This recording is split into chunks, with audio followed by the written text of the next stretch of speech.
Hello வணக்கம். நாம உயர்ந்த ஜாதி தாழ்ந்த ஜாதிங்கிறதெல்லாம் பழைய காலம் ரைட்டா. இப்போ வெல் எஜுகேட்டட் அண்ட் கல்ச்சர்டு பீப்புளா இருந்தா ஒரு முக்கியமான விஷயத்தை கத்துக்கணும்.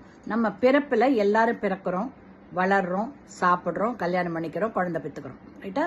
அது எல்லாரோட மக்களுடைய வாழ்க்கையிலையும் நடக்குது. ஆனா நம்மளுடைய குணாதிசயங்கள் தான் ஒருத்தருக்கு ஒருத்தர் மாறுது. சில பேர் நல்ல பண்புகளோட இருப்பாங்க, நல்ல ஹேபிட்ஸ் இருக்கும், நல்ல குட் ஆட்டிடியூட் இருக்கும், உயர்ந்த பண்பு, மற்றவங்களை ஹெல்ப் பண்ணணும், யாருக்கும் தீங்கு இழைக்கக்கூடாதுன்னு நினைக்கிறாங்கல்ல. அந்த மாதிரி உயர்ந்த பண்புகள் இருக்கிறவங்க உயர்ந்தவங்க ரைட்டா. மற்றவங்களுக்கு ஏதான கெடுதல் பண்ணணும், கெட்டதே பேசணும், சண்டை போடணும், அவங்கள யாரானும் அழியது பார்க்கணும், அந்த மாதிரி கெட்ட எண்ணங்கள் இருக்கக்கூடியவங்க எல்லாமே தாழ்ந்த ரகங்கள் ரைட்டா. ஸோ இந்த குணாதிசயங்களும் அவங்களுடைய ஆட்டிடியூடு, அவங்களுடைய ஹேபிட்ஸை வச்சு தான் ஒருத்தர் உயர்ந்தவரா தாழ்ந்தவரா நம்ம டிசைட் பண்ணுமே தவிர, சில சுயநலவாதிகள் சும்மா பிறப்பை வச்சு இவன் உயர்ந்த ஜாதி இவன் தாழ்ந்த ஜாதின்றாங்க. அதெல்லாம் நாளடைவில் மறையணும் ரைட்டா.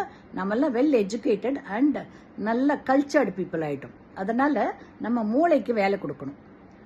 தவறான இதை நம்ம ஃபாலோ பண்ணக்கூடாது. அதனால உயர்ந்த ஜாதி தாழ்ந்த ஜாதிங்கிறது பிறப்பினால இல்ல, நாமனுடைய குணாதிசயங்களை நம்ம வளர்த்துக்கிறதுனால வருது ரைட்டா. இதை ஒவ்வொருத்தரும் மனசுல புரிஞ்சுக்கிட்டு நிம்மதியா வாழ கத்துக்கணும் ரைட்டுங்களா.